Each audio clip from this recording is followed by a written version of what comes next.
My name is Brenda T. Harden, and I'm 32, and I work auto claims. Mostly I listen to people swear they barely tapped it while describing a car that looks like it fought a bear. 8 years of that teaches you one thing. I screenshot stuff when I can smell a story changing. That skill came in handy the morning I woke up and my car keys were gone. Saturday, October, Midwest suburb. The kind where everyone knows each other's business but pretends they don't. For the record, I wasn't living in my parents' basement.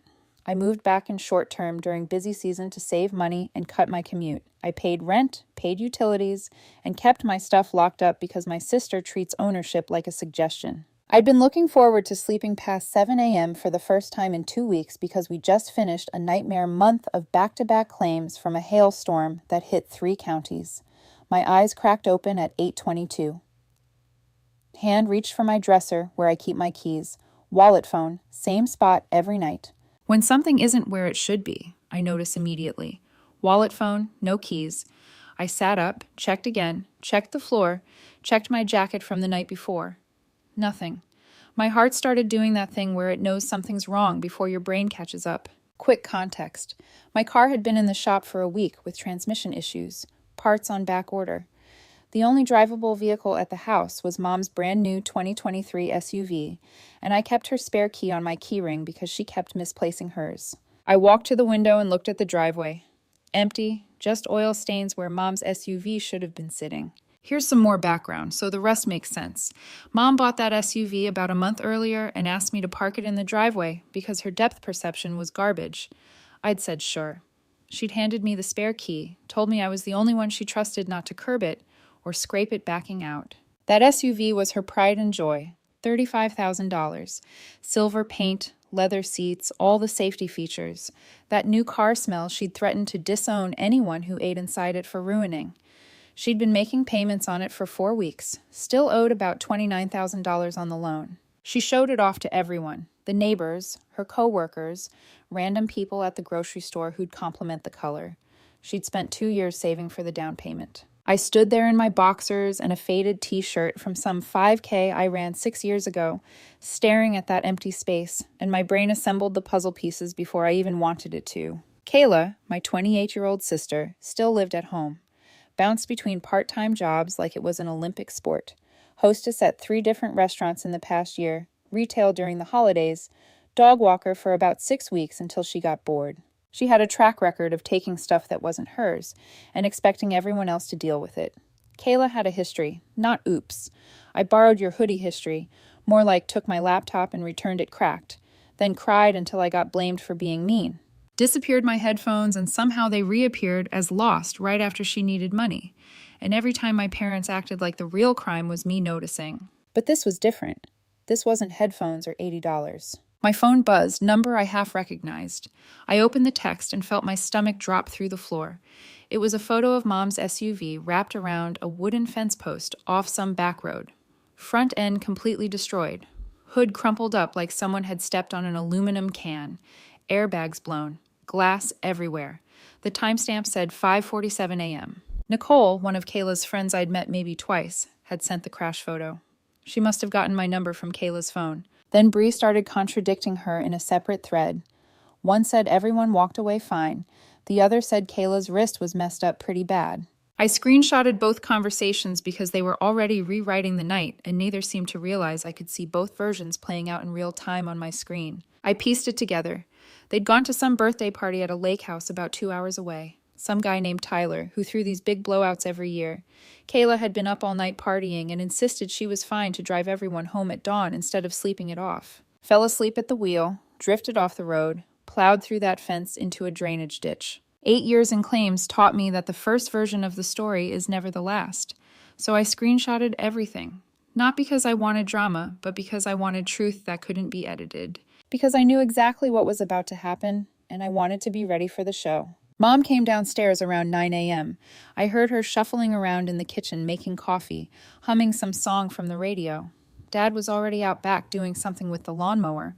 Normal Saturday morning in our suburban nightmare. I walked into the kitchen, told her a car was gone, my keys were missing, and Kayla took one of the vehicles. She blinked at me. Your car? The car? I repeated. Someone needs to check the driveway. She didn't move, just sighed. Like I told her the milk was expired. Okay, so Kayla borrowed your car. She probably had somewhere to be. Why are you making this into a thing? I showed her the photos on my phone. She grabbed it from my hands, stared at the wreckage. Her hand came up to cover her mouth. She squinted at the screen. What happened? Barely a whisper. I explained. Told her, Kayla grabbed my whole keyring off my dresser while I was asleep around 11 p.m. the night before, took whatever car was in the driveway. 2 hours to some party at a lake, crashed it coming back because she was exhausted from partying all night, and now the car was totaled. Dad came in through the back door, saw the scene, asked what was going on. Mom handed him the phone.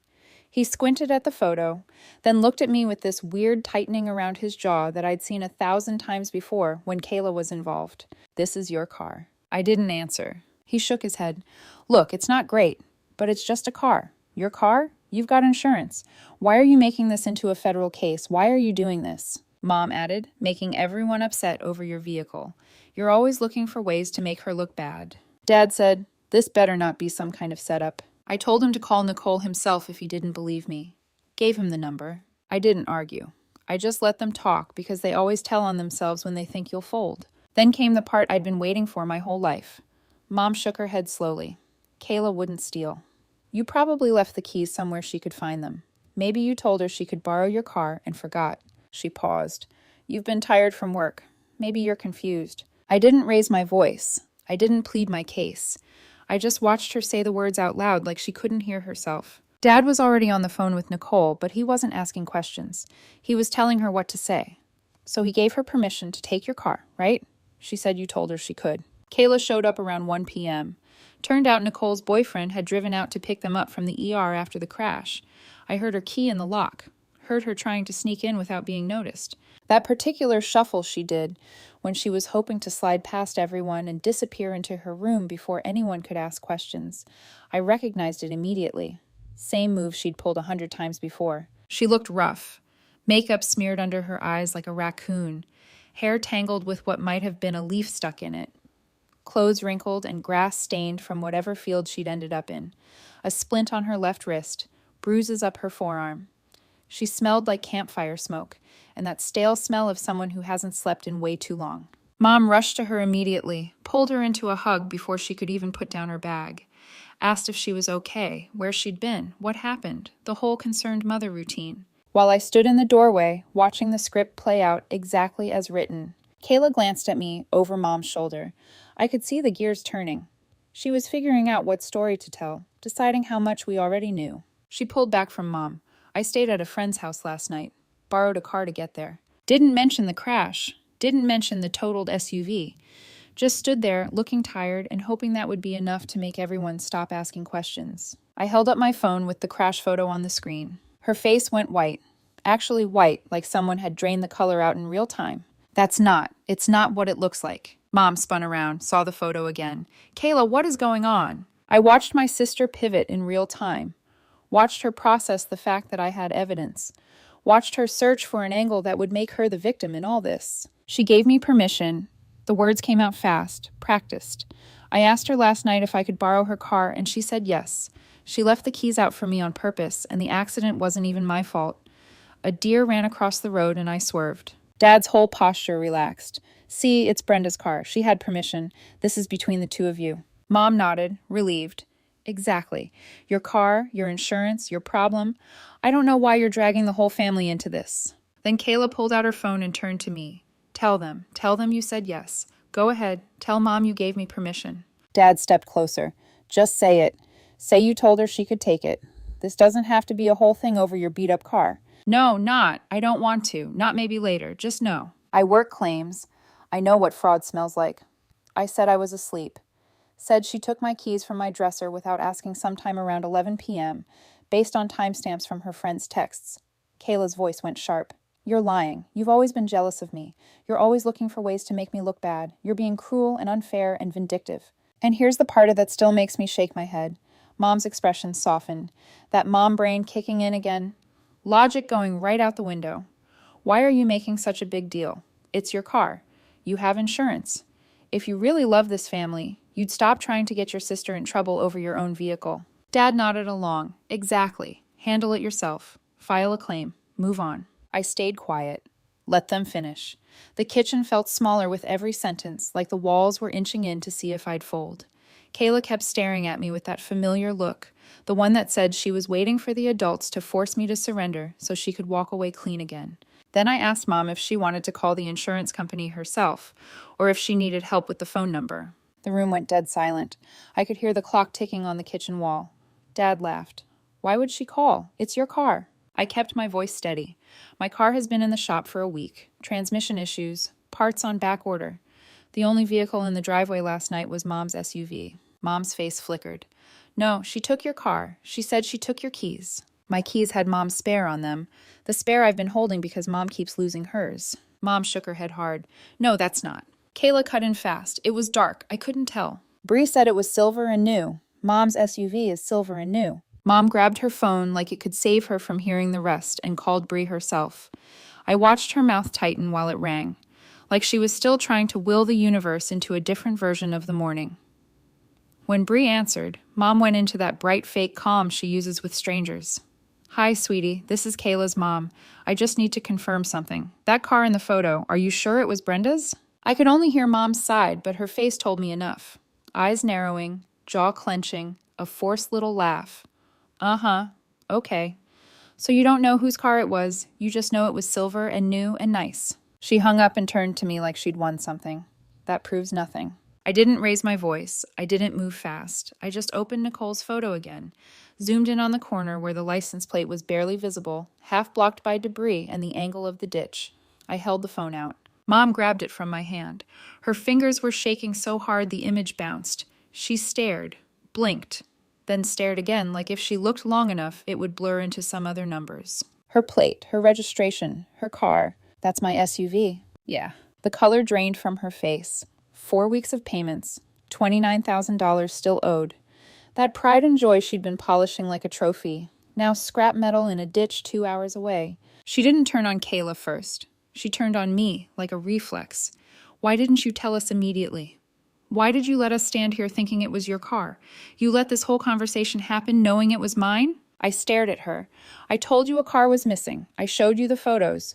You decided it was mine because that was easier to dismiss. You should have been clearer. You should have. That sentence hit me like cold water. It wasn't, Kayla stole your keys. It wasn't, Kayla crashed the SUV. It was, you should have protected me from reality by forcing the truth into my hands in a way I couldn't ignore. Kayla backed up toward the wall, started talking fast, words tumbling out in a panic. I didn't know. I thought it was her car. It was dark and I couldn't tell the difference. The keys were right there and I just assumed. Mom finally turned to look at her. I've never seen that expression on her face before. All that protective mom energy just vanished like a switch flipped, and suddenly the person standing there wasn't her baby girl anymore. It was the person who just cost her $35,000. Mom's voice went cold. Why did you take any car without permission in the first place? Why did you go into someone's room at 11 p.m. and take their keys off their dresser? Why would you ever think that's acceptable behavior? Kayla's mouth opened and closed like a fish. She looked at Dad, expecting him to translate the moment back into safety. Dad jumped in, because of course he did. Everyone needs to calm down. This is clearly a misunderstanding. We can sort it out as a family. The important thing is, nobody got hurt. Same script he'd been reading from forever. Mom turned on him so fast I thought she might pull a muscle. Do you understand? We still owe $29,000 on that car.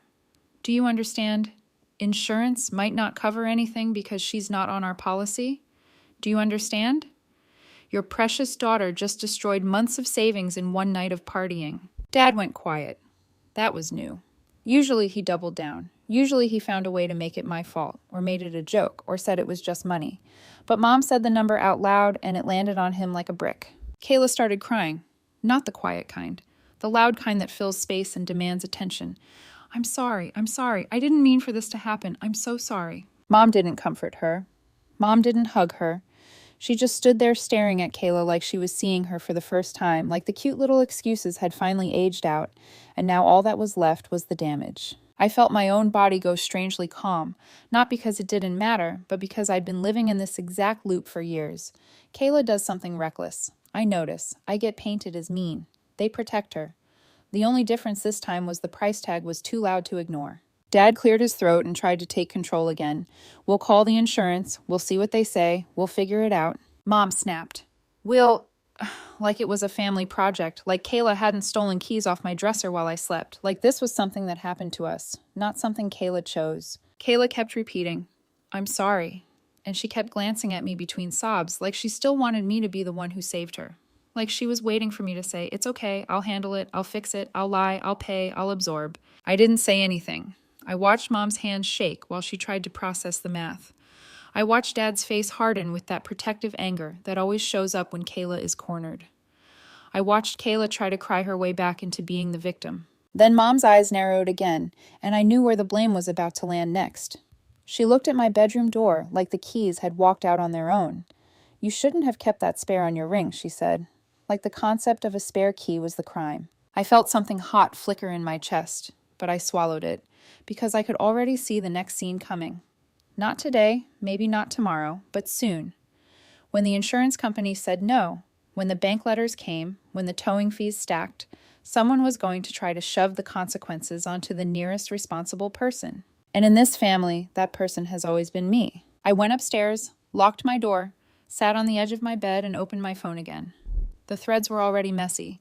Nicole and Bree, two versions of the night. The timestamps, the crash photo, the half-truths. I started transferring everything to a USB drive. Not because I wanted revenge, because I wanted reality, because I knew the story was going to keep changing, and I needed something that didn't. Through the floor, I could hear them arguing. Kayla's voice getting higher and more desperate. Mom's voice getting sharper and colder. Dad trying to play peacemaker and failing miserably. Something had finally cracked. And I had this sinking certainty that the crack wasn't going to lead to accountability. It was going to lead to pressure, to manipulation, to a plan where the family stayed comfortable and I paid the price. I stared at the USB drive in my hand and thought, if they try to make me lie, I'm not going down with them. Insurance did what insurance does. Mom was on the phone with the insurance company for almost 6 hours over the next 3 days. I could hear her pacing from my room, the forced politeness in her voice turning brittle by hour 2. She kept repeating phrases like, "There has to be something you can do." And this was clearly a misunderstanding. The adjuster wasn't rude, just flat, professional. Detached in that way you get after you've delivered the same bad news 100 times. Turns out, when Mom set up the policy, she signed a named driver exclusion for Kayla to keep the premiums down. Kayla had 2 at-fault accidents on her record from her early 20s, and adding her would have jacked up the rate by 40%. So Mom checked the box that said Kayla would never operate the vehicle ever under any circumstances. In writing, signed and dated. I watched Mom's face the moment the adjuster read that clause back to her.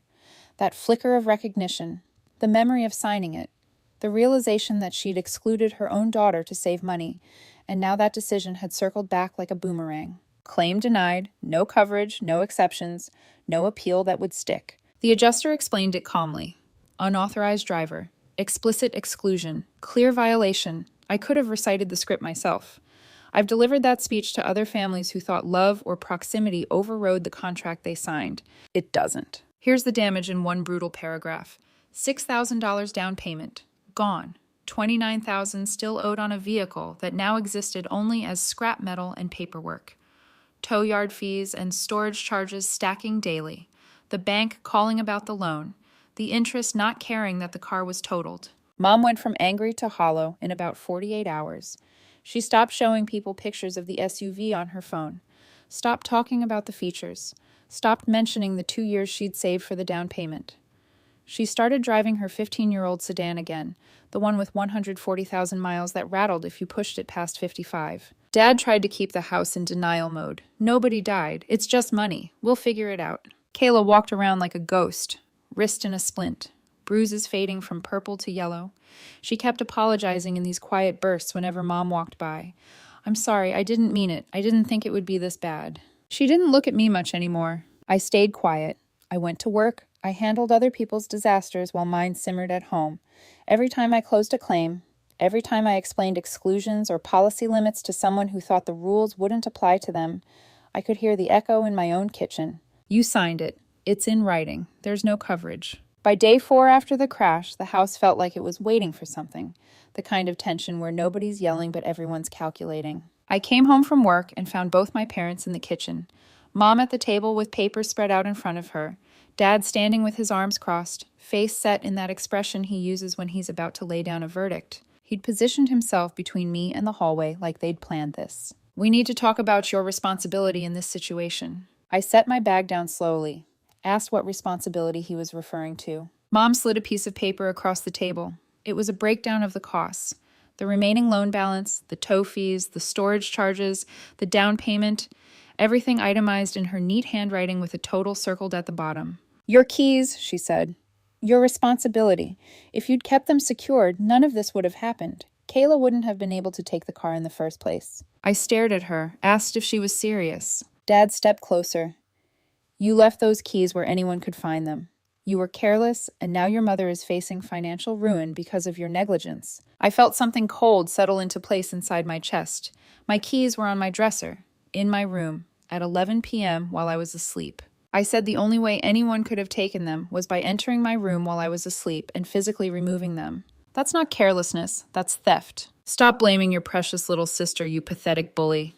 Dad's voice went hard. She made a mistake. You made it possible. The fair thing is for you to help cover these costs since you're equally at fault. Mom nodded.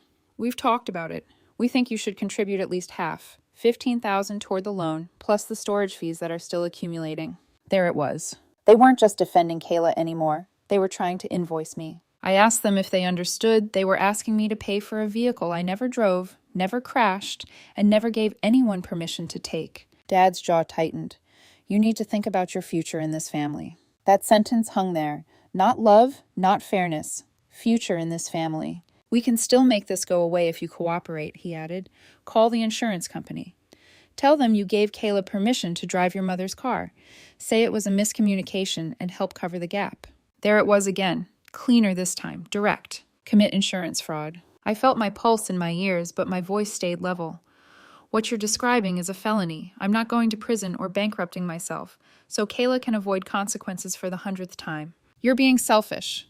Dad's face was red now. You care more about being right than about this family. Maybe the reason she took the keys in the first place is because you made her feel like she couldn't ask you directly. You created an environment where she had to sneak around. That logic almost made me laugh. Instead, I just looked at him. So it's my fault she walked into my room at 11 p.m. and stole my keys. Mom didn't meet my eyes. We're asking you to help fix this. That's what family does. Family doesn't demand that you lie to an insurance company and wire $15,000 to cover someone else's choices. The room felt like it tilted, like something fundamental had shifted and wasn't going back. If you can't be part of the solution, maybe you should think about finding your own place to live, Dad said. I held his gaze. I've already been thinking about it. I said I'd start looking this weekend. Said it would be nice to live somewhere where my belongings didn't disappear in the middle of the night and I didn't get billed for other people's disasters. No one spoke after that. I went upstairs, locked my door, opened my laptop, and started browsing apartment listings. But this time I wasn't just looking for a new place. I was looking for an exit. The next morning I filed a police report. I'd originally planned to just document everything quietly and move on. Paper trail, protection, distance. But they crossed a line when they demanded I lie and hand over $15,000 to fix something I didn't break. If they were willing to push me toward a felony to protect Kayla, I needed something stronger than the screenshots. I drove to the station after work, sat in a hard plastic chair under fluorescent lights that hummed louder than the air conditioning. When the officer called my name, I walked in with my USB drive and my phone and told him exactly what happened. The theft of my key ring, the unauthorized use of the vehicle, the crash, the pressure from my parents to make false statements to the insurance company and assume financial responsibility for damages I did not cause. I gave timestamps, names, contact information, screenshots. He asked if I wanted to press charges. I paused for about 3 seconds. Then I said yes. Not because I wanted Kayla in handcuffs, not because I wanted revenge, but because my family had made it clear that love, in their definition, meant sacrificing my career, my freedom, and my savings to protect her from herself. That isn't love. That's extortion with a family portrait hanging above it. 3 days later, a detective called the house to follow up. Suddenly, everyone cared about family again. Kayla came unglued first. She cornered me in the hallway the second she heard the word investigation. Her voice was raw, hysterical, bouncing off the walls.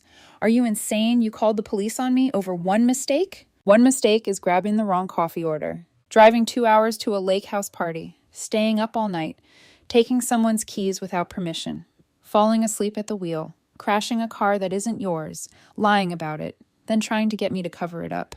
That's not one mistake. That's a chain of choices. You're trying to ruin my life, she screamed. I could get arrested. I looked at her and said quietly, you should have thought about that before you turned the ignition. Mom stood in the kitchen doorway while we argued, arms crossed, face gray.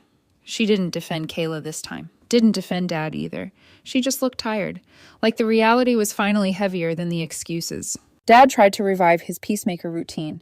We can still fix this. Just drop the charges. Reconsider helping with the costs. We'll handle it internally. Internally. Like the last 28 years of handling it internally hadn't led us straight here. I told him I wasn't dropping anything, and I wasn't paying anything. You pushed me into this corner when you tried to make me commit fraud. Now you can watch what happens. That night I started packing. 2 weeks later I signed a lease on a 1-bedroom apartment.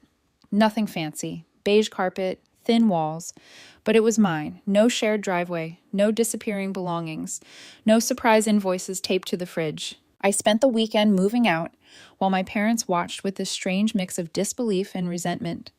Like I was the one detonating the family. Kayla waited until I was carrying a box to my car before stepping into the driveway and blocking my path. Are you really doing this? You're abandoning the family over a mistake. Her voice cracked on the word family. I set the box down and looked at her.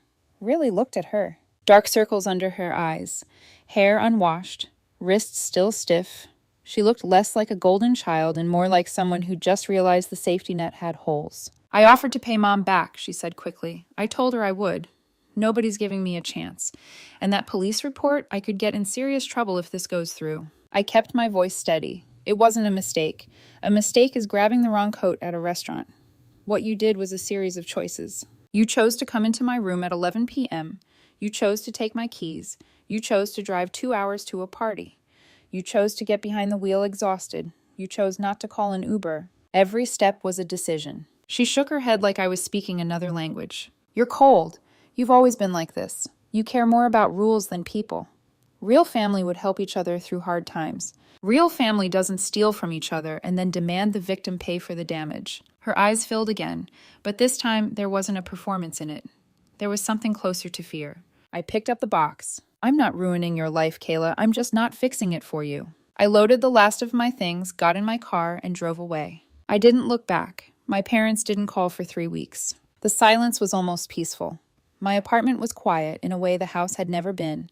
No hallway arguments, no doors slamming, no low, tense conversations about money bleeding through the vents. Then Mom finally reached out. It wasn't an apology, it wasn't an acknowledgement. It was a request. Things are getting worse, she said over the phone. Her voice sounded thinner, like it had been stretched too far. I'm not asking for money, just what's with Kayla. Maybe you could drop the charges. She's spiraling. She's not working. She's not leaving her room. She's not contributing anything, and we can't afford this. I leaned against my kitchen counter and stared at the blank wall. I told her I was sorry she was struggling. I meant it. Watching someone drown financially isn't entertainment. But I also told her Kayla was 28 years old, that she had been enabled her entire life, that this wasn't a spiral, it was gravity finally kicking in. I'm not jumping back into the pit with you, I said quietly. Not now that it's on fire. She hung up on me. 2 weeks later, Nicole texted me again. Same friend who sent the crash photo that first morning. She said she felt weird not telling me something. Kayla had started rewriting the story. According to her new version, I had given her permission to take the car. The accident wasn't her fault. I'd filed charges out of spite because she damaged my vehicle. The family had turned against her because I manipulated them. She was building a narrative where she was the victim. I thanked Nicole for the heads up. Then I did something petty. Petty but precise. I opened the old thread from the morning of the crash. Nicole's original messages, the timestamps, the lake house party, the exhaustion, the fence post, all of it. I screenshotted everything again. Then I dropped those receipts into the extended family group chat. Aunts, uncles, cousins, grandma. No commentary, no insults, just the screenshots. Within minutes, my phone exploded. What is this? Is this true? Why didn't anyone tell us? From cousins who'd been told I was cruel. From my grandmother who said she'd always suspected Kayla was trouble, but everyone insisted she was dramatic. My parents were furious. Dad called me screaming about airing dirty laundry. Mom sent a long text about humiliating Kayla and damaging her reputation. Reputation. I didn't respond to either of them. 2 days later, Mom gave Kayla 30 days to move out. The exile didn't look cinematic, it looked messy. Kayla bounced from friend to friend like a pinball with a credit problem. Nicole lasted 3 weeks before catching her trying to use her credit card online. Another friend lasted 5 days. An ex-boyfriend took her back for about a week before realizing nothing had changed. By then, the extended family knew the real story. Nobody wanted to be the next person whose keys disappeared. The criminal case moved slowly. Kayla ended up with a plea deal. Diversion program, mandatory classes, community service, restitution payments to mom. No jail time, but a record that would sit in the system waiting for the next mistake. For the first time in her life, there were check-ins, paperwork, accountability. She called me one night during that period, late, past midnight. Her voice was different. Not theatrical, not defensive, just tired. "Why are you doing this to me?" I closed my laptop and sat on the edge of my bed, the same position I'd been in the morning my keys disappeared. "I'm not doing anything to you," I said. "I'm just not doing anything for you." "There's a difference." She was quiet for a long time. "I'm running out of places to stay," she said finally. "I'm scared." The word scared hung in the air between us. I told her I wasn't a saint, that I wasn't pretending to enjoy watching her struggle, but I'd spent years watching her take things, break things, lose things, while everyone else absorbed the cost. "Maybe having to figure it out on your own isn't cruelty," I said. "Maybe it's the first honest thing anyone's done for you." She didn't argue. She just hung up. And after a few weeks of couch surfing and mandatory classes, Kayla got a job part-time at a retail store doing inventory. Nothing glamorous. Early shifts, late closings, counting boxes in the back, while managers watched her like she might pocket something. She found a room to rent in a house with 3 other people, shared bathroom, tiny closet, thin mattress on a metal frame. But it was hers, and she was paying for it herself. My parents reached out around Christmas. Mom texted first. "We'd like you to come to dinner. We should try to repair things. The family should be together for the holidays." I stared at the message for about 10 seconds. Then I typed no. I said I wasn't interested in pretending everything was fine while nothing had actually changed. I said until they acknowledged what happened and stopped treating me like the problem. I didn't see the point in fake harmony over dry turkey and polite smiles. Dad called me ungrateful. Mom cried. Same script, same cast, different price tag. I spent Christmas with friends instead. Drank hot chocolate, watched terrible movies, played cards until 2 in the morning. I didn't think about my family once. By spring, my apartment felt like home. My car had been fixed months earlier and was running fine. Work was steady. I got promoted to senior claims specialist, more responsibility, better pay, fewer supervisors hovering. The quiet in my life wasn't empty. It was stable. The legal process finally wrapped up around that time. Kayla completed her diversion program requirements, community service hours logged. Restitution payments to mom started trickling in monthly. Not enough to erase the debt quickly, but enough to prove it was real. She'd avoided jail, barely. But that wasn't the twist. The twist came for Dad. When you pressure someone into committing insurance fraud and that someone reports it to the police, it doesn't just disappear. The detective handling Kayla's case had taken detailed notes. Who said what? Who demanded false statements? Who suggested calling the insurance company and claiming permission that didn't exist? Dad got called in for questioning. Twice. I wasn't there for those interviews, but word travels fast in small Midwest suburbs. Apparently, he walked into the first one thinking he could charm his way through it. Deflect, minimize, frame it as a misunderstanding. That approach works at family dinners. It doesn't work in an interview room with recorded statements and documentation. The second time, he brought a lawyer. He wasn't charged. The district attorney decided there wasn't enough evidence to prosecute, but the investigation stayed on file. His name sat in the system attached to words like fraud pressure and false statement request. And small towns talk. Someone at the police station knew someone who knew someone from Dad's office. Within weeks, half his workplace had heard some version of the story. Dave tried to make his daughter commit insurance fraud to cover for his other daughter. Not exactly the reputation he'd spent 30 years building. His boss called him in for a conversation about professional conduct. HR opened a file, nothing immediate, nothing formal, just a quiet mark next to his name that would come back around when promotion season hit. Dad called me about 2 months after the investigation closed. His voice had that familiar blend of rage and wounded pride. "You've ruined my reputation, my career, my marriage. Are you happy now?" I leaned back on my couch and let the silence sit for a second. "I didn't ruin anything," I said. "You made choices. I declined to participate in covering them up. You're not my daughter anymore." That sentence should have hurt more than it did. "That's fine by me," I said. Then I hung up and blocked his number. 3 weeks later, Mom filed for divorce. Not because of the fraud pressure, because she discovered he'd been secretly sending Kayla money the entire time. Hundreds of dollars a month wired to accounts Mom didn't know existed. While she was juggling payments on a totaled SUV and driving a rattling sedan, Dad was funding Kayla behind her back. Mom found the transfers while preparing taxes. Months of statements, lies stacked on lies. The divorce finalized 6 months later. Mom got the house, Dad got a studio apartment across town and whatever was left of his professional reputation. Last I heard, he transferred to another branch in a different city, starting over at 57. The financial damage never fully healed. Mom is still paying off that loan for the SUV Kayla totaled.